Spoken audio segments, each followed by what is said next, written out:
Sutra Teratai yang menakjubkan bab 11 kemunculan stupa mustika, mengubah tanah untuk menyambut tamu dan menampakkan alam murni dari pembendaraan bunga teratai. Sim Faxiang episode 1273. Tanah terbuat dari lapis lazuli menunjukkan alam murni dari pembendaraan bunga teratai, tanpa daerah pemukiman dan lainnya, bebas dari kehinaan dunia saha.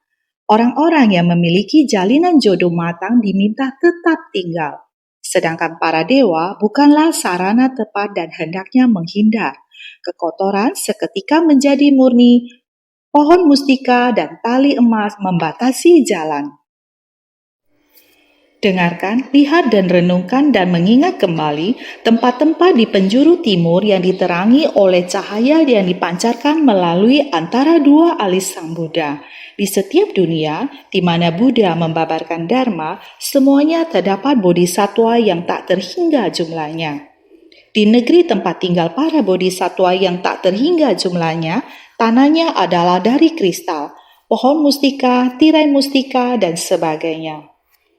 Memperagung negeri itu, ini berarti di negeri tersebut ajaran Buddha berkembang pesat. Di banyak negeri, semuanya terdapat Buddha yang membabarkan Dharma. Tempat di mana Dharma dibabarkan, terdapat banyak bodhisatwa yang tak terhingga di dalam negeri tersebut. Ada begitu banyak bodhisatwa di negeri itu. Batin setiap orang semuanya begitu murni, semurni laksana kristal lapis lazuli tanpa kotoran. Semuanya berbudi luhur. Ini adalah dunia yang sangat agung. Ini adalah dunia para Buddha, juga adalah tempat di mana ajaran Buddha berkembang pesat. Ini ketika stupa mustika Buddha Prabhutaratna muncul, suara Buddha Prabhutaratna keluar dari dalam stupa. Bodhisatwa Mahapratibhana mewakili para makhluk untuk memohon, berharap melihat keseluruhan tubuh dari Buddha Prabhutaratna. Buddha Sakyamuni berkata, untuk melihat keseluruhan tubuh dari Buddha Prabhutaratna. Harapan dari Buddha Prabhutaratna adalah mengumpulkan belahan raga saya dari seluruh penjuru dunia. Kita semua masih ingat. Oleh itu, Buddha demi membuat 4 kelompok murid dan semua orang dapat melihat Buddha Prabhutaratna. Harapan dari Buddha Prabhutaratna adalah jika setiap orang ingin melihat keseluruhan tubuhnya, diperlukan belahan raga Buddha Sakyamuni untuk berkumpul. Ini adalah keinginan bersama. Maka Buddha Sakyamuni di dunia saha juga mulai mengumpulkan Buddha belahan raga, semuanya turut berkumpul. Di masa ini, yaitu ingin mengubah dunia saha yang kotor menjadi tanah negeri yang murni. Ibarat kita ingin mengundang tamu, terlebih dahulu perlu menata tempat kita. Kita memerlukan tempat yang luas, barulah dapat menampung banyak orang. Karena itu, beliau harus mengubah negeri kotor menjadi negeri bersih. Semasa proses ini telah menunjukkan kemurnian dari alam Avatamsaka, dunia dari Buddha lainnya, semuanya begitu murni. Apalagi sekarang semua orang akan berkumpul di satu tempat. Tentu saja dunia saha juga akan menunjukkan kemurnian alamnya. Maka dikatakan, tanah terbuat dari lapis lazuli menunjukkan alam murni dari pembendaraan bunga teratai. Beliau mendekorasi dunia yang penuh kekeruan ini dan menjadikannya dunia yang agung sama seperti pembendaraan bunga teratai. Pembendaraan bunga teratai adalah dunia Avatamsaka. Pembendaraan bunga teratai adalah tempat di mana Buddha mencapai pencerahan. Saat beliau mencapai pencerahan pertama kali, tubuh dan hati beliau menampakkan pembendaraan bunga teratai. Ini menyatakan dunia Avatamsaka, dunia Avatamsaka yang tenang dan hening, dunia yang agung dan tenang. Inilah tanah Buddha. Tanah Buddha sangat bersih dan murni. Inilah dunia Avatamsaka, dunia yang bersih dan murni. Dunia seperti ini adalah tanpa daerah pemukiman dan lainnya. Tidak ada tempat pemukiman. Tempat pemukiman itu seperti dunia kita sekarang. Ada kota besar, kota dan desa. Adalah tempat orang berkumpul bersama. Tidak peduli kota besar ataupun kota kecil. Di sana ada berbagai macam gedung bangunan. Ada bangunan yang sederhana dan pemukiman orang miskin. Ada daerah orang kaya. Tetapi negeri dari Buddha tidak memiliki ini semua. Di tanah Buddha, semua bangunan sama dan semua murni. Tidak ada tempat pemukiman. Sehingga di dunia saha ini, kita hendaknya bebas dari kehinaan dunia saha. Energi keruh di dunia saha ini sangatlah berat, sangat sederhana. Dunia saha ini sangat kotor. Seringkali kita di dunia, banyak orang berkata, pemandangan di sana sangat indah. Seindah apapun, tidak semurni negeri Buddha yang lain. Negeri Buddha yang lain. Saat kita membabarkan sutra, sering membahas negeri Buddha yang murni. Dunia saha merupakan tempat berdiam 5 alam kelahiran kembali. Tentu saja terdapat alam semesta, bumi, gunung, dan sungai. Sangat indah. Akan tetapi manusia telah merusak bumi, gunung, dan sungai. Membangun tempat wisata yang ingin dikunjungi orang banyak. Hotel tempat untuk beristirahat. Sebagus apapun pemandangan alam, manusia telah merusaknya. Belum lagi tempat lain, sehingga dunia saha ini sangat kotor. Akan tetapi Sang Buddha, Buddha Sakyamuni, mulai mengumpulkan para Buddha belahan raga berkumpul menjadi satu. Saat itu sangatlah banyak orang, para peserta dan orang yang berjodoh. Jalinan jodoh telah matang, maka dia pun bertahan. Bagaimana dengan para dewa? Bukanlah sarana tepat dan hendaknya menghindar.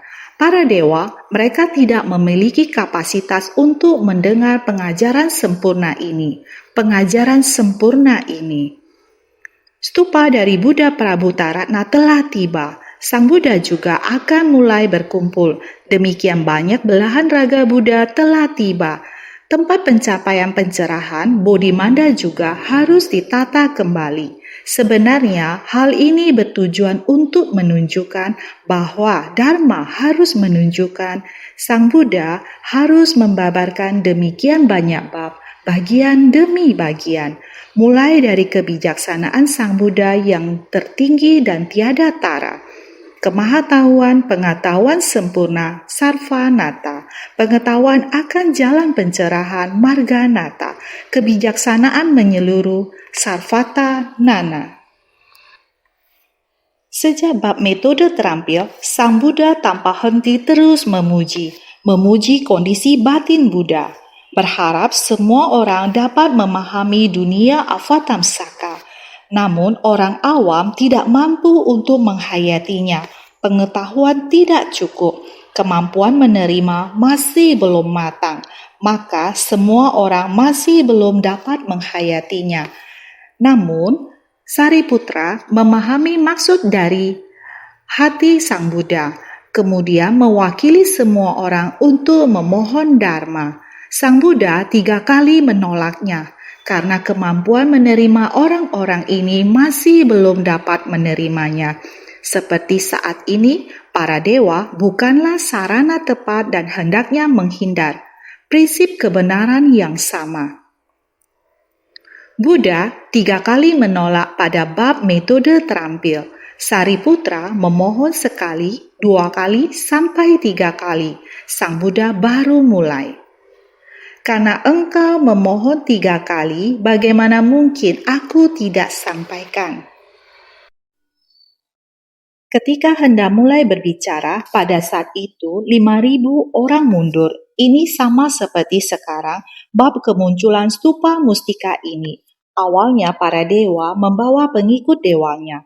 8 kelompok dewa dan naga juga berada di tempat ini. Sangat sukacita datang untuk mendengarkan Dharma. Namun, stupa Buddha Prabhutaratna muncul, semua orang juga melihatnya. Akan tetapi, tekad hati Buddha Prabhutaratna sekarang ini, Buddha harus mengumpulkan kembali begitu banyak orang lagi. Para dewa itu juga tidak memiliki akar kapasitas untuk menerima, jadi mereka mundur. Maka para dewa bukanlah sarana tepat dan hendaknya menghindar. Jadi mereka meninggalkan tempat itu. Mereka juga mengira begitu banyak orang akan datang. Jadi sekarang juga memberikan tempat ke orang lain. Mereka tidak memiliki antusiasme. Saya juga sama mau mendengarkan. Tidak memiliki antusiasme ini, jadi mereka meninggalkan tempat. Demikianlah kekotoran seketika menjadi murni. Pohon mustika dan tali emas membatasi jalan ini. Mereka memperagung tempat pelatihan ini. Tercemar ini karena masih memiliki hati manusia awam, hati masih tercemar. Ada yang masih belum dilenyapkan secara tuntas. Orang yang tidak memiliki akar kapasitas, mereka akan menghindar. Jika orang yang memiliki akar kapasitas, ketika sebab dan kondisinya sudah matang, maka mereka akan berkumpul. Jadi, tempat pelatihan ini ada manusia awam dan manusia suci. Ada yang akar kapasitasnya sudah sangat matang. Ada yang akar kapasitasnya masih belum matang. Sekarang, para Buddha dan Bodhisattva dari semua penjuru telah datang berkumpul, sehingga kekotoran ini bisa demikian dilenyapkan. Yang tersisa adalah murni. Jadi, kekotoran seketika menjadi murni. Ini adalah menunjukkan kondisi batin kita. Kita harus benar-benar memahami Dharmakaya dari Buddha. Beberapa hari ini terus membahasnya. Dharmakaya adalah kebenaran sejati. Tubuh Buddha, Dharmakaya adalah kebenaran sejati. Sekarang ingin menyampaikan kebenaran sejati kepada semua orang. Terungkit dari dalam hatinya sehingga dia mengungkit prinsip kebenaran dengan tulus. Kita menghayati, kita harus melenyapkan lapis demi lapis kegelapan batin. Noda batin delusi bagaikan butiran debu dan pasir. Semua ini harus dilenyapkan lapis demi lapis. Para dewa dan manusia bukan sasaran tepat, maka harus menghindar karena akar kapasitas mereka belum cukup. Para dewa dan manusia menikmati berkah surgawi. 8 kelompok dewa dan naga masih belum memiliki akar kapasitas untuk menerima Dharma Agung, sehingga mereka menghindar.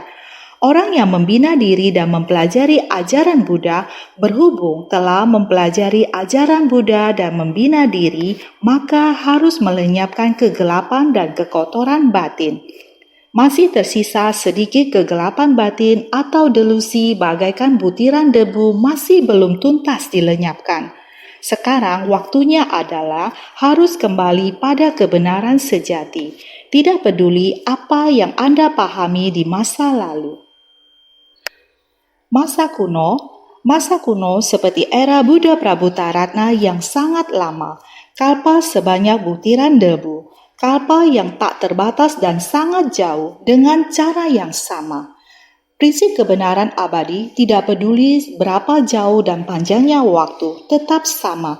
Begitu setelah prinsip kebenaran Sang Buddha mulai dibabarkan. Maka, biarpun prinsip kebenaran ini sangat panjang dan sangat lama, akan tetap dapat bergabung kembali di satu tempat. Jika batin tubuh kita dan semua prinsip kebenaran ini bisa bergabung, maka batin tubuh setiap orang akan murni atau jernih laksana kristal lapis lazuli. Lubuk batin kita murni atau jernih laksana kristal lapis lazuli. Seperti dunia Avatamsaka, seperti awal keadaan spiritual Sang Buddha, ketika Sang Buddha mencapai pencerahan, kita semua juga sama karena sudah ada sifat hakiki demikian adanya. Selama Sang Buddha menginspirasi kita, maka kita sungguh harus bekerja keras untuk menyingkirkan kebodohan batin. Singkirkan kebodohan batin, maka lautan kebijaksanaan yang tercerahkan akan terwujud dan kita akan setara dengan Sang Buddha. Maka kondisi batin kita, kekotoran seketika menjadi murni. Biarpun batin orang awam terkontaminasi oleh ketidaktahuan dan delusi bagaikan butiran debu pasir. Sekarang di saat ini Sang Buddha telah membersihkannya untuk kita, supaya semua dharma kita biarpun sangat panjang dan lama, prinsip kebenaran ini dan tubuh dharma seharusnya bergabung dalam lubuk batin kita sehingga menjadi murni. Oleh karena itu, kekotoran seketika menjadi murni. Meskipun hati kita masih memiliki kerisauan kecil, kita harus menghapusnya pada saat sekarang juga. Batin kita menjadi jernih. Ketika batin jernih, pohon mustika dan tali emas membatasi jalan, sangat berharga. Emas yang digunakan sebagai tali untuk menjadi pembatas di jalan ini. Seluruh jalan ini menjadi sangat datar. Hanya dengan menggunakan tali ini terbuat dari emas untuk menandai batas tersebut. Ini adalah kita ketika mempunyai pikiran yang tidak terkontaminasi dan dapat mencegah kesalahan dan menghentikan kejahatan. Pemikiran jahat semuanya telah terhapuskan. Pikiran baik semuanya telah muncul. Ini adalah keseluruhan dari batin yang jernih. Ini adalah dharma yang dibabarkan oleh para Buddha. Bodhisattva yang jumlahnya tak terhingga muncul. Bodhisattva yang tidak terhitung jumlahnya telah mendengarkan dharma, dan saatnya mereka mengajarkan dharma bagi pengikutnya. Dharma telah mengisi negeri itu. Inilah ketika Buddha akan mengumpulkan belahan raganya. Kondisi batin dari semua orang yang ada di persamuan tersebut, sekiranya ingin mengumpulkan belahan raga dari 10 penjuru, mesti mengubah tanah kotor dari dunia saha ini, menghapus kondisi batin yang ternoda, barulah dapat melihat kondisi sebenarnya daripada wujud sejati. Ini juga adalah Sang Buddha mulai mengatakan ingin mengumpulkan belahan raga dari 10 penjuru. Artinya adalah ingin agar sebesit niat dari semua orang, walaupun masih tinggal di dunia saha, tanah kotor ini, tetapi tubuh dan pikiran kita, batin orang-orang semuanya adalah satu hamparan kemurnian. Membuatnya menyingkirkan batin yang ternoda. Semuanya tidak ada lagi. Tidak lagi ternoda. Jadi, barulah dapat melihat wujud sejati. Wujud sejati adalah kebenaran sejati. Kebenaran sejati dari kondisi itu adalah kondisi yang sebenarnya, sifat hakiki tata kita. Kondisi yang paling sebenarnya, yakni kondisi batin yang setara dengan Buddha, yang adalah pembendaraan bunga teratai. Ini adalah maksud dari Sang Buddha. Mari kita melihat naskah sutra sebelumnya. Sebelumnya mengatakan, Buddha, beliau telah diterangi oleh seberkas sinar dari pusaran rambut putih pada dahinya, menyinari hingga dunia di bagian timur. Setiap dari dunia adalah 5 juta koti nayuta, tidak dapat dihitung. Dunia sebanyak pasir sungai Gangga, yakni begitu banyak. Ini bisa dikatakan bahwa prinsip kebenaran dari Sang Buddha, prinsip kebenaran dari jalan tengah itu. Satu hamparan cahaya terang ini di dalam batin setiap orang, 5 juta koti nayuta, bermacam-macam kerisauan, sebanyak pasir sungai Gangga. Semua orang seharusnya telah murni, karena telah melenyapkannya. Karena cahaya ini begitu menyinarinya, seharusnya menyinari ke dalam batin setiap orang. Oleh karena itu, dia berkata, seperti ini diterangi oleh seberkas sinar dari pusaran rambut putih pada dahinya, antara kedua alis. Tempat-tempat yang diterangi menerangi ke arah timur. Apakah hanya menyinari ke arah timur? Tidak. Pada penjuru selatan, barat, utara, 4 mata angin tengah, atas dan bawah, semuanya menerima seberkas cahaya ini. Seberkas sinar dari pusaran rambut putih pada dahi antara kedua alis. Demikianlah telah tersinari semuanya. Sama halnya pada semua orang, ketika kondisi batin semua orang telah menerima prinsip kebenaran. Prinsip kebenaran seperti sinar terang. Dharma yang dibabarkan Buddha adalah bagaikan lapisan-lapisan cahaya yang menyinari gelapnya batin kita dan mengubahnya menjadi terang. Naskah sutra berikutnya kembali mengatakan, pada ketika itu, para Buddha pada 10 penjuru, masing-masing memberitahukan kumpulan bodhisatwanya. Pria berbudi, aku sekarang harus pergi ke dunia saha di mana Buddha Sakyamuni berada, serta memberikan persembahan kepada stupa dari Tathagata Prabhutaratna. Sutra Teratai bab 11, kemunculan stupa mustika. Dalam naskah sutra sebelumnya disebutkan bahwa cahaya telah menyinari mereka. Pada saat itu, negeri dari 10 penjuru, ada seorang Buddha di setiap tanah negeri. Ada suatu Buddha yang akan berkata kepada semua bodhisatwa di tanah negeri itu, sekarang saya harus pergi ke dunia saha di mana Buddha Sakyamuni berada. Saya juga ingin memberikan persembahan kepada stupa dari Tathagata Prabhutaratna. Ini juga menggambarkan bagaimana meskipun kita memahami Dharma Buddha, kita harus lebih menghormati Dharma yang diajarkan Buddha Sakyamuni sekarang dan juga menghormati Buddha dari masa lampau. Karena Dharma yang diajarkan Buddha Sakyamuni sekarang juga merupakan Dharma yang diajarkan oleh Buddha di masa lampau. Semua Buddha memiliki jalan yang sama. Dharma yang sama diteruskan dengan cara ini. Terlebih lagi, ada Buddha Prabhutaratna yang berikrar bahwa dimanapun sutra teratai diajarkan, stupa mustikanya akan muncul untuk menyaksikan Buddha dari masa lampau, menyaksikan ajaran Buddha sekarang ini. Jadi, sekarang kita harus memahami dengan jelas bagaimana yang lampau menyaksikan yang sekarang. Artinya, prinsip kebenaran dari Buddha masa lampau digunakan untuk menyaksikan ajaran Buddha saat ini. Jadi, kita harus memberikan penghormatan dan persembahan. Kita mesti jelas akan hal ini. Naskah sutra berikutnya mengatakan, saat itu dunia saha seketika berubah menjadi murni dengan lapis lazuli sebagai tanah dan diperagung dengan pohon mustika. 8 jalan utama dibatasi oleh tali emas. Sutra Teratai bab 11, kemunculan stupa mustika. Bagian sutra ini kembali muncul. Apa yang baru saja kita bahas, dunia saha harus menjadi sangat murni dan tidak ada yang lebih murni dari kristal. Kristal tidak memiliki kontaminasi sama sekali, jadi sangat murni. Yang paling berharga adalah emas. Emas membentuk tali yang melapisi jalan.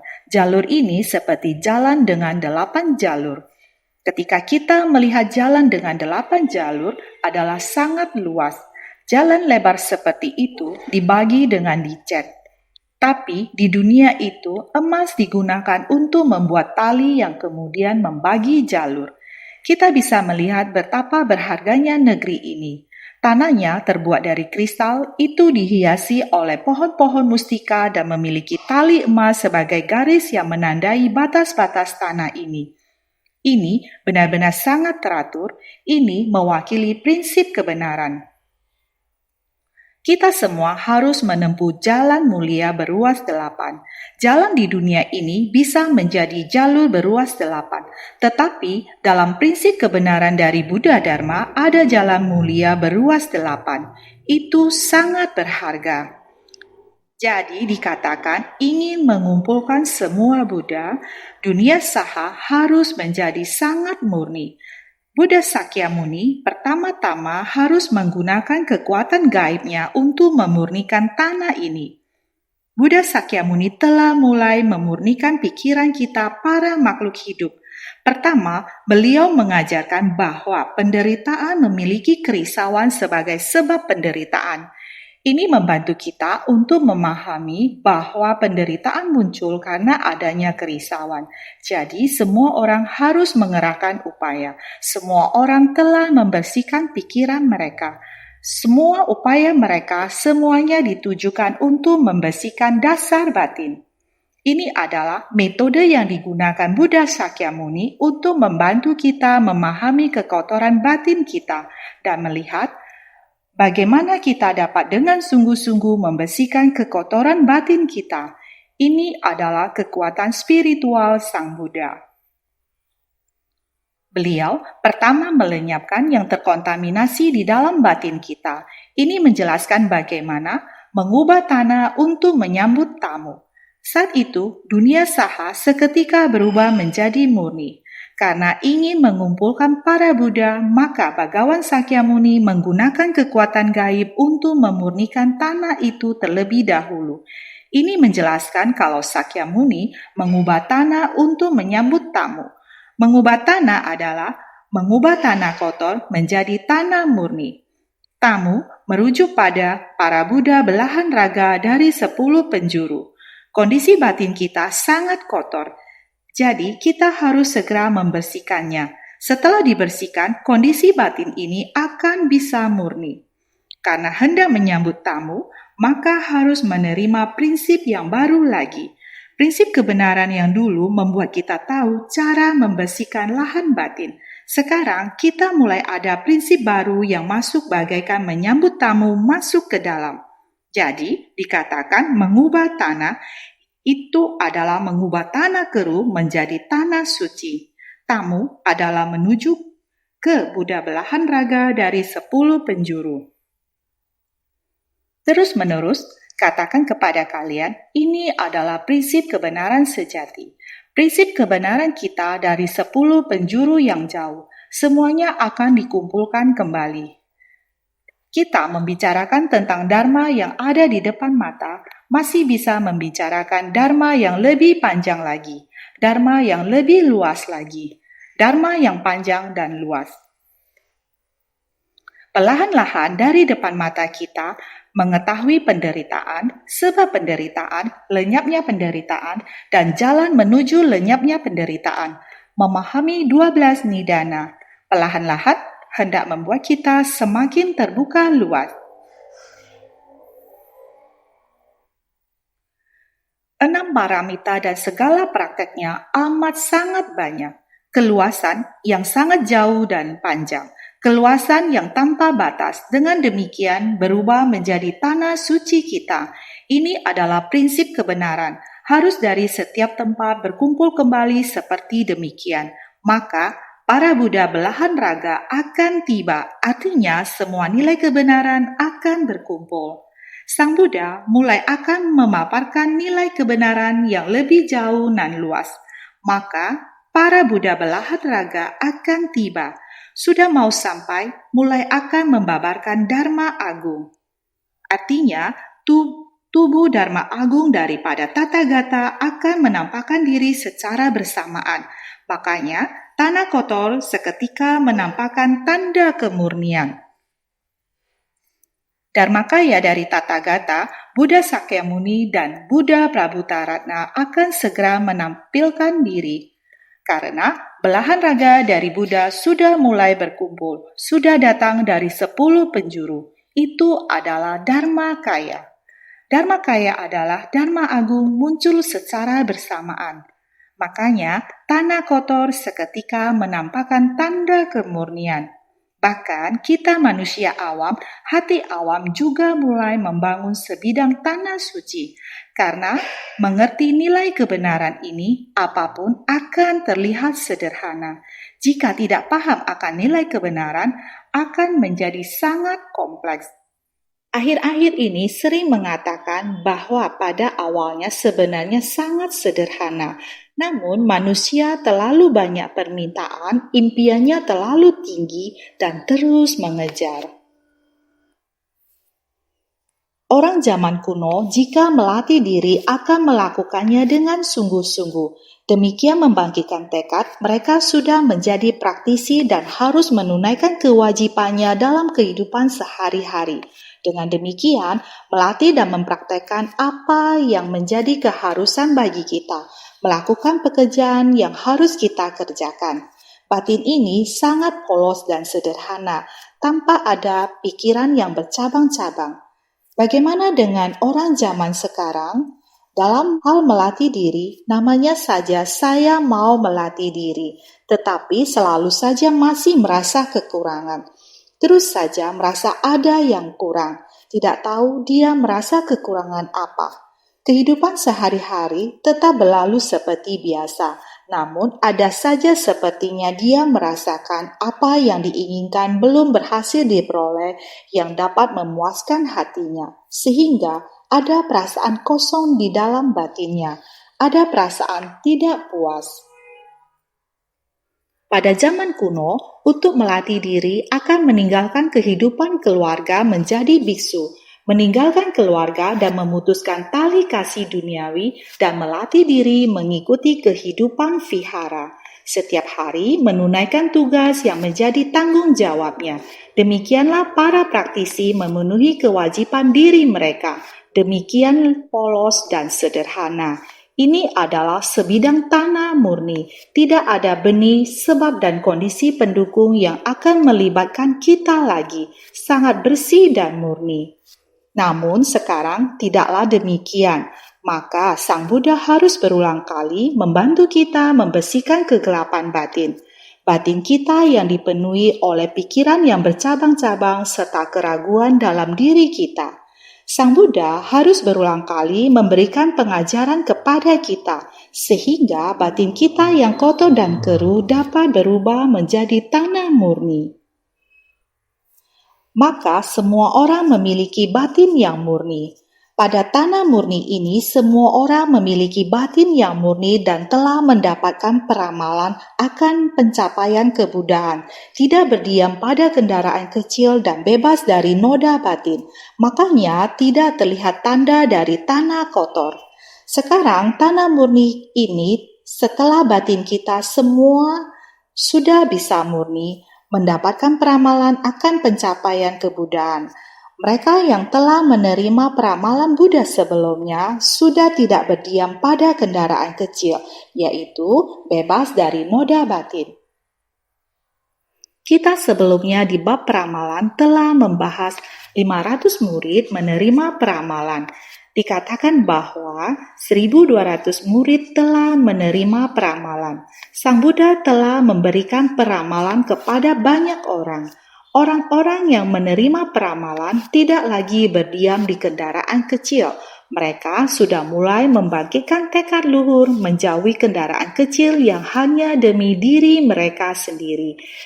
Pikiran yang sangat rumit membuka pintu batin, menerima ajaran agung, jalan yang lapang dan luas.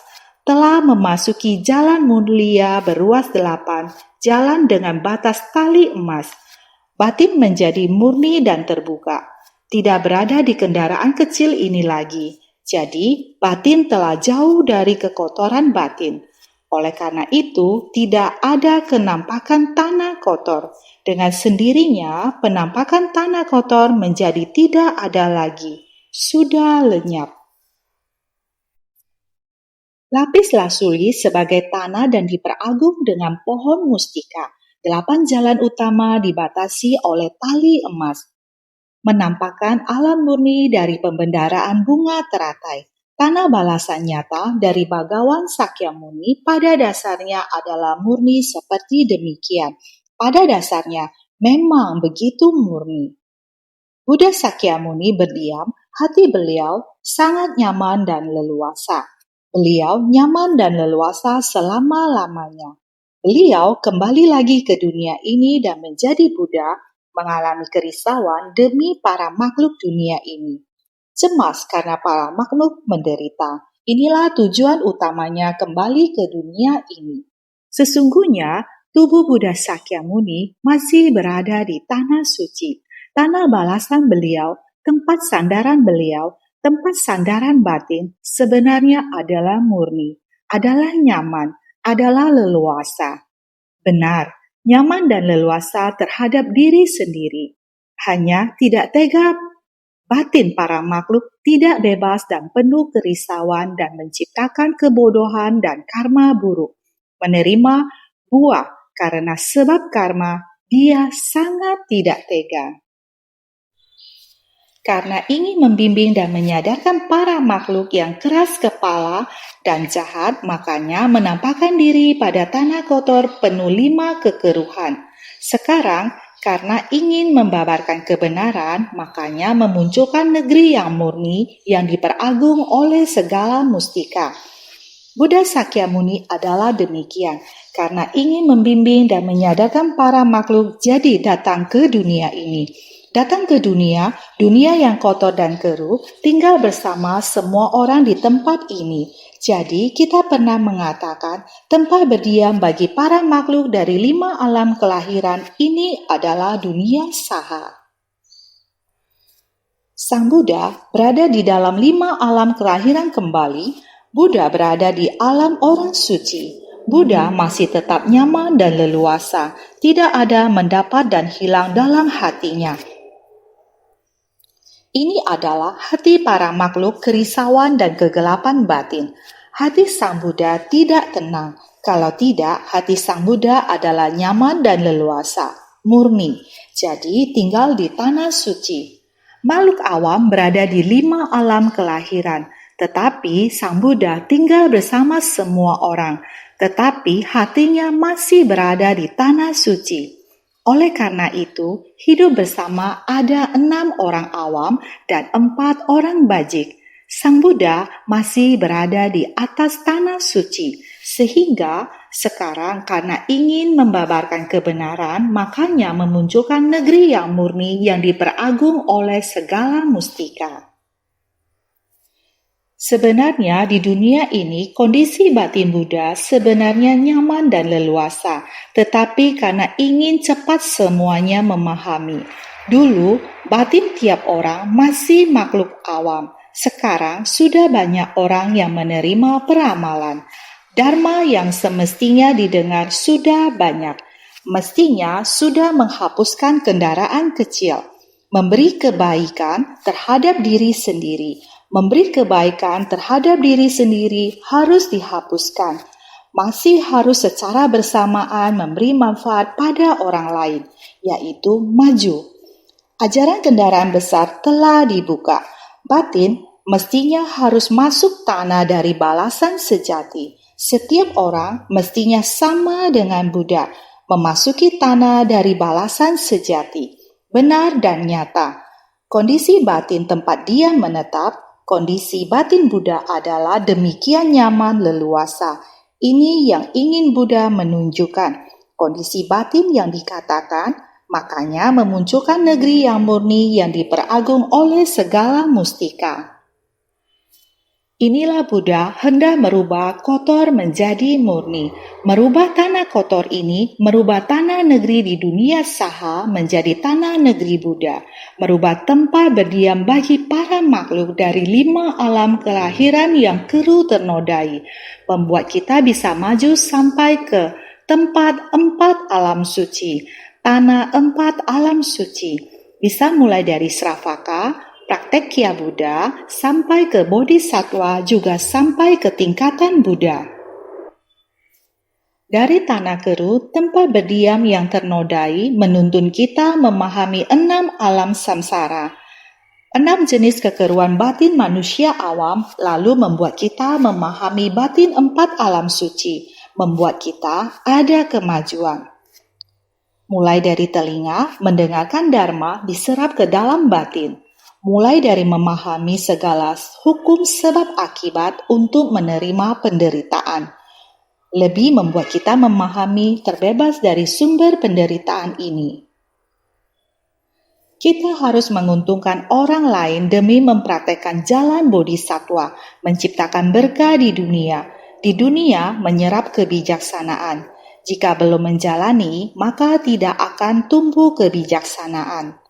Mengembangkan jiwa kebijaksanaan kita, sekarang upaya kita menampakkan ternyata jiwa kebijaksanaan kita setara dengan Buddha untuk masuk ke tanah yang murni dan jernih. Kondisi yang agung sehingga kita mempelajari ajaran Buddha harus bersungguh hati. Kehidupan di dunia tidaklah kekal. Ini adalah dunia ketidakkekalan. Batin kita harus digenggam baik-baik. mengubah kerumitan menjadi kesederhanaan. Kita sekarang sebagai praktisi melatih diri, berada pada kondisi melatih diri, melakukan yang seharusnya kita lakukan. Calon praktisi murni juga demikian, melakukan yang seharusnya kita lakukan, melindungi lingkungan kita. Bagaimana dengan praktisi di rumah? Setelah mendengarkan Dharma, memahami prinsip kebenaran, bagaimana menjaga keluarga, mengubah perilaku sendiri. Setelah berubah baik, memberi perhatian pada masyarakat. Pada saat bersamaan, harus menaruh simpati, harus mengasihi para makhluk, mempraktekkan jalan bodhisatwa, dunia penuh dengan bodhisatwa. 4 kelompok murid harus nyaman dan leluasa. Pada negeri Buddha yang murni dan jernih, ini harus bergantung pada kita terhadap ajaran Buddha, menerima dan menyerap ke dalam batin. Kondisi batin sendiri ini harus melihat kita apakah senantiasa lebih bersungguh hati.